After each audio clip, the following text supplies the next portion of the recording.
teman pemilih, berjumpa lagi di Polusi Podcast Pemilu dan Demokrasi. Sudah hadir hari ini di tengah-tengah kita Ketua Badan Eksekutif Mahasiswa Fakultas Hukum Universitas Udayana, Mas Putra Darmawan. Selamat pagi, Mas. Pagi Kak Feni. Bagaimana kabarnya? Sehat. Sehat ya? Ya. Sehat dan semangat? Pastinya semangat. Oke, anak muda itu harus semangat. Ya, jiwa Gitu korsa. ya? Ya. Oke, siap. Lagi sibuk apa sekarang? Kalau kami di angkatan 21, kami semester 6, jadi sibuknya masih di KKN. Jadi kita masih progres dan juga berkelanjutan, kita lagi KKN sih Kak. Oke, selain itu sibuk organisasinya gimana nih? Kalau BEM, selama kami tinggalkan untuk KKN, jadi teman-teman BEM sedang menjalankan proker. Kami ada kegiatan di Petang, di Plage, dan juga kami persiapan untuk ospek atau mahasiswa baru nanti kita sambut begitu. Namanya PKKMB Fakultas. Oke. Oh, sudah mau itu ya penyambutan mahasiswa ya? Iya. Pasti lagi sibuk-sibuknya ini. Sibuk banget. Jadi Oke. bolak-balik kampus ini untuk ngurusin administrasi segala macam persiapan gitu, emang sibuk banget. Tapi nggak apa-apa sih. Saya lebih seneng lihat mahasiswa yang kayak Mas Putra nih. Iya. Karena bukan mahasiswa yang kupu-kupu, Iya. kuliah pulang. Karena kan sebagai mahasiswa itu harus memberikan nilai tambah Iya. dari siswanya. Makanya kan kalau misalnya kuliah pulang kan kurang gitu kan. Kurang. Jadi saya salut banget sih. Sudah Terima kasih, semester terima kasih. 6, lagi sibuk-sibuknya, mungkin udah mikir skripsi. Sudah kepikiran, Iya kan? tapi belum dipikirin. Tapi tetap masih mau memikirkan kampus gitu, apalagi fakultas tentang ospek tadi kayak Iya. gitu. Oke Mas, hari ini kita tuh mau membahas lebih banyak mengenai pemilih pemula. Oke. Karena kan Mas ini adalah generasi milenial. Atau salah satu target dari KPU untuk sosialisasi ke pemilih pemula seperti itu. Nah, sebelumnya sudah pernah memilih? Sebelumnya sudah pernah memilih. Sudah pernah memilih Sudah pernah. ya. Berapa kali? Kemarin di pemilu terakhir itu baru pertama kali. Baru pertama kali. Iya. Wow. Pasti excited banget ya? Sangat excited. Sangat excited ya. Euforianya lagi tinggi-tingginya kemarin, jadi lumayan kita jiwa muda nih pingin lah berpartisipasi gitu.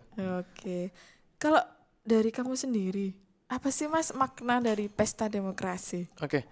Jadi kita melihat makna semangat demokrasi ini, kami sebagai mahasiswa dan juga generasi milenium juga perlu ingin memberikan peran aktif kepada bangsa dan negara, terutama juga di daerah-daerah kami, bagaimana hak dan suara kami setidaknya mampulah untuk mempengaruhi apa yang terjadi di pemerintah. Dan tentunya pemilih pun tidak harus mengikuti pola-pola dari masyarakat, tapi juga perlu punya prinsip. Artinya kita sebagai pemilih pun memiliki standar-standar untuk memilih supaya nantinya kita dapat mewakilkan suara kami, kita memanfaatkan suara kita untuk diwakilkan nantinya gitu. Dan semoga juga apa yang kita pilih nanti kan bermanfaat untuk masyarakat luas gitu. Oke, jadi pesta demokrasi itu bagi Mas Putra adalah proses untuk mengaktualisasikan diri. Benar. Atau istilahnya proses untuk menggambarkan diri itu mau memilih siapa, kayak gitu ya. Oke. Terus ini kan kamu baru pertama kali ya. Apa sih yang membuat kamu memotivasi kamu untuk datang ke TPS dan memberikan pilihan? Oke. Jadi kan karena pemilih baru dan kemarin juga euforianya cukup tinggi. Jadi antusias kami di keluarga kecil, keluarga besar, di daerah pun juga memang lagi semangat-semangatnya. Salah satu dampak faktornya itu adalah dukungan dari teman-teman untuk saling mengajak, ayo memilih begitu. Kemudian yang kedua, bagaimana rasa dari dalam jati diri sendiri ingin memilih juga. Dari dua dasar itu, dari lingkungan yang semangat dan jati diri yang pengen untuk terlibat, menjadikan saya, ayolah kita datang ke TPS gitu untuk memilih dan juga memanfaatkan suara yang kita punya gitu. Oke. Rasanya apa Mas milih untuk pertama kali? Jujur waktu datang cukup bangga ya, sudah bisa milih nih, ini yang ditunggu-tunggu nih.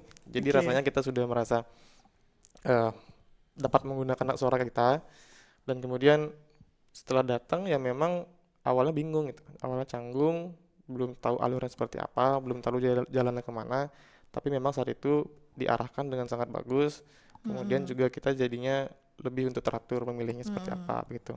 Oke. Mungkin itu yang kita garis bawahi, bangga. Jadi sebagai warga negara Indonesia yang baik, kita harus bangga. Iya.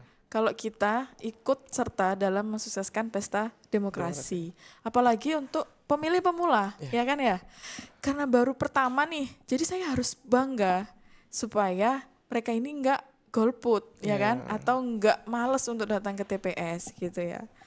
Oke, lalu masih inget nggak waktu itu sebelum melakukan pemilihan atau terbesit untuk datang ke TPS, apa saja sih yang kamu persiapin Oke, kayak gitu? yang pertama-tama perlu persiapan mental dulu. Kita sudah tahu pilihan kita siapa. Yang kedua ada persiapan mengenai syarat-syaratnya perlu dibawa. Jadi di H-1 itu pasti ada sosialisasi dari kepala desa atau dari kepala lingkungan untuk menyiapkan apa saja yang perlu dibawa. Jadi itu disiapkan dulu H-1.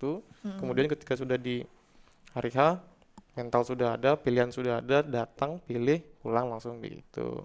Oke, berbicara sama pilihan nih. Oke. Kalau dari generasi milenial, apa sih yang dilihat untuk sosok pemimpin itu? Sudah mulai masuk nih pertanyaannya. Iya. Iya. Jadi kalau dari saya pribadi memang melihat itu dari si calonnya itu memang pertama yaitu latar belakangan dulu. Dia pernah melakukan apa sebelumnya, track recordnya seperti apa gitu. Terus yang kedua kami melihat juga apa visi misinya, biar ndak ujuk-ujuk mereka datang dengan masa yang banyak tapi tidak jelas arahnya kemana. Jadi kita perlu tahu apa sekiranya menjadi visi dan misi mereka. Kemudian yang ketiga yang perlu kita lihat adalah jajarannya. Jadi tidak semata-mata kita hanya melihat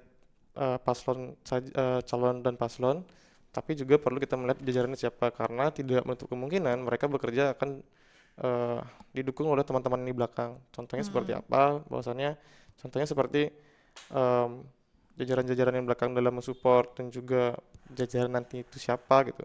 Ketika kita sudah tahu jajaran itu siapa, kita sudah tahu elektabilitasnya seperti apa, ya itu mempertambah daya percaya kita kepada paslon begitu. Gitu Jadi ya. ada 3 hal tadi yang saya Iya. sampaikan bahwasannya latar belakangnya, kemudian juga ada visi misinya dan juga jajarannya siapa. Dari saya begitu. Oke, berarti memang sebelum kita melakukan pilihan, kita harus istilahnya mensurvei Iya, pasti. atau mempelajari lah latar belakang dari setiap calon Calon. pemimpin tersebut Iya. supaya kita nggak salah pilih. Salah pilih. Tadi kan di balik layar ini, jadi tadi teman-teman kita di balik layar udah ngobrol banyak. Nah, salah satu dari program BEM Fakultas Hukum atau yang BEM yang dibawahi oleh Mas Putra ini, mereka melakukan kajian-kajian di pemilu kemarin mengenai sosok pemimpin dengan cara ikut nobar apa namanya debat calon Iya. presiden dan wakil presiden, dan itu diikuti dari debat pertama sampai debat terakhir. Nah, saya pengen tahu Mas, bisa nggak sih diceritakan sedikit antusias mahasiswa itu gimana sama pemilu kemarin? Oke, jadi kemarin kita mengadakan kegiatan juga untuk nobar itu. Kita mengundang mahasiswa kami dan juga masyarakat. Itu antusiasnya justru mahasiswa itu yang ingin mengajak duluan nonton kepada keluarganya. Jadi kita melihat mereka menyampaikan kepada kami, teman-teman BEM, ayolah kita pengen nonton biar kita juga tahu kapabilitas dari calon begitu. Jadi memang yang kami lihat dari mahasiswa kami, mereka antusiasnya tinggi. Itu kita ngadain di 2 titik. Ada yang nonton di kampus, ada yang nonton di Lumintang. Jadi kita lihat memang antusiasnya mereka tinggi banget untuk mengetahui siapa nantinya yang menjadi calon presiden saat itu. Jadi memang kita melihat mahasiswa, masyarakat sama-sama semangat kemarin untuk melihat dan menyaksikan dari kampanye-kampanye kemarin gitu. Oke, kalau output dari hasil kegiatannya Mas tadi, ngukur nggak teman-teman mahasiswa yang kemarin tanggal 14 Februari datang ke TPS itu ada berapa? Berapa persen lah? Kalau yang saya lihat ya, di daerah saya, di daerah Limaran, itu juga ada teman-teman mahasiswa yang kemarin ikut nonton juga di kampus. Dominan mereka semua datang ke TPS.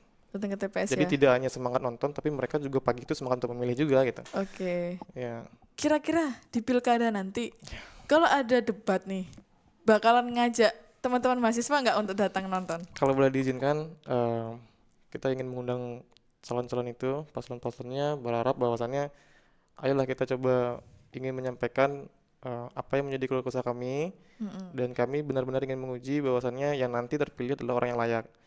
Jadi kalau dikasih harapan, ingin sekali untuk ikut terlibat dalam pesta pilkada nanti, termasuk di kampanye nanti gitu.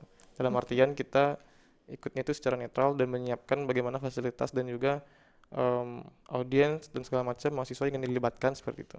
Oke.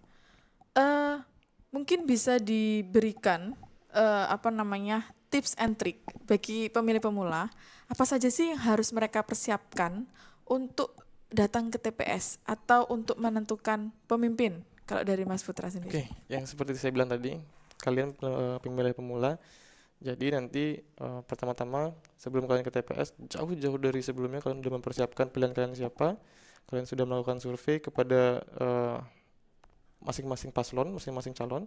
Jadi supaya nanti di hari H kalian tidak bingung hanya melihat gambarnya saja. Biasanya seperti itu. Betul Mereka sekali. melihat siapa yang mereka kenal atau enggak Mm-mm. siapa yang menarik begitu. Iya betul. Jadi perlu disurvei kembali. Yang pertama, yang kedua memang yang perlu disikapikan pastinya ada persyaratan-persyaratan untuk pemilih. Jadi ada KTP segala macam, nanti Oke. akan disosialisasikan lebih lanjut kan nanti oleh Kepala Desa. Jadi Mm-mm. mohon disimak, mohon disiapkan H-1. Jika nanti pas di hari H kalian sudah siap semuanya, well prepare, ya lancar lah kegiatannya gitu. Oke. Mas, sebelum datang ke TPS atau udah tahu nih jauh-jauh sebelum Mas aktif sebagai ketua Ketua BEM. BEM, pernah nggak sih terbesit aku ini tanggal 14 Februari besok ini waktunya memilih, tapi mau golput aja lah gitu. Pernah nggak terbesit kayak gitu? Sama sekali tidak. Tidak ya? Sama sekali tidak. Oke. Jadi memang semangatnya sudah ditumbuhkan dari awal, prinsipnya sudah ada, jadi tidak ada terbenak untuk golput, itu tidak ada. Nggak ada ya. Oke. Menurut Mas golput itu salah atau benar? Golput itu menurut saya salah. Tidak memilih itu merupakan kesalahan. Jadi Hmm. harapannya manfaatkan suara itu sebaik-baiknya, datang ke TPS. Jadi satu suara itu sangat berpengaruh. Jadi saya harap teman-teman milenial juga nantinya tidak hanya aktif di media sosial saja, ikut rame tapi tiba-tiba di TPS tidak datang itu. Jangan begitu. Satu suara sangat berarti, jadi manfaatkan itu. Oke. Saya setuju sih sama Mas Putra. Saya beranggapan juga golput itu adalah salah. Karena dengan kita golput, otomatis kita nggak berani untuk mengaktualisasikan diri kita, Benar. gitu loh. Daripada kita bersuara di belakang, kalau udah jadi nih, siapa pemimpinnya jadi, terus kita bersuara, kok ini, kok itu. Nah, lebih baik kita mengaktualisasikan pilihan kita untuk datang ke TPS daripada golput itu Iya, tadi. Ya, benar-benar. apalagi kalau dia memang atau teman-teman ini memang yang baru benar-benar baru untuk melakukan pemilihan kayak gitu. Iya. Oke. Eh, Mas tahu kan ya kalau sekarang ini kita sedang merencanakan tahapan pilkada, ya Tahu. kan? Sudah banyak lah ya, entah itu dari launching jingle, launching maskot dan sebagainya. Nah, kalau dari Mas Putra sendiri melihat nih pesta demokrasi pilkada ini seperti apa? Pesta pilkada yang saya amati sejauh ini memang sudah mulai bergerak dari segala sisi. Dari media sosial juga sudah dibangun brandingnya, dari di jalanan juga sudah ada pasang banner-bannernya. Cuman yang menjadi catatan saya adalah bagaimana pemanfaatan ruang lingkup. Jadi banyak sekali banner-banner dan juga baliho-baliho yang dipasang itu sangat mengganggu dan juga berdampak kepada lingkungan. Setelah itu dipasang, dibuang, sampahnya sembarangan. Jadi yang saya lihat ada dua hal, positif dan negatifnya. Positifnya adalah semua untuk menyambut pesta pilkada ini sudah memanfaatkan media ruang yang sangat bagus di media sosial. Semua akun dan semua platform saya rasa sudah dimanfaatkan. Itu sangat-sangat poin plus lah untuk persiapan pilkada nanti. Cuman dari sisi negatifnya kita perlu lihat juga bahwasannya nanti setelah kalian pemasangan baliho atau banner-banner atau apapun yang menggunakan ruang lingkup lingkungan, itu mohon dijaga juga kebersihannya biar tidak merugikan masyarakat dan lingkungan sekitar. Oke, kira-kira nih suara Mas Putra tadi Waduh. udah mewakili belum ini suara teman-teman mahasiswa gitu? Apakah sama gitu loh? Apakah memang kampanye yang model baliho, model flyer Flyer. kayak gitu? Apakah memang dirasa mengganggu? Ya, jadi kami juga sering diskusi dengan teman-teman di kampus, mereka yang lingkungannya dipakai atau halamannya dipakai untuk pemasangan, tidak jarang izinnya tidak ada, asal pasang, asal kenal sama yang punya rumah. Jadi memang rasanya perlu ada penataan ruang yang lebih baik dengan memanfaatkan media-media yang sudah tersedia.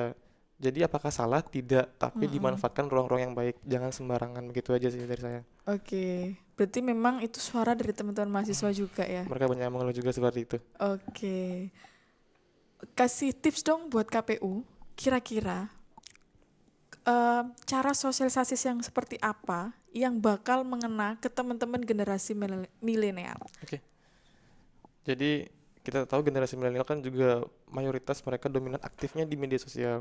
Tidak salah menggunakan media sosial, tetapi bagaimana pemanfaatannya itu dikondisikan dengan apa yang disenangi. Contohnya ketika ada yang viral, kemudian diselingi lah untuk sosialisasi, kemudian yang pembawaannya secara fun. Karena kami jujur generasi milenial itu tidak suka yang sifatnya formal, tidak suka yang dengan sifatnya kaku. Dan juga ketika kami melihat bahwa itu promosi yang sifatnya kaku, anak-anak milenial pasti langsung swipe, langsung skip gitu. Jadi saran saya dibawaannya dengan pembawaan yang tenang dan juga fun gitu. Jadi kami pun merasa semangat untuk mengikuti, kami juga merasa teredukasi.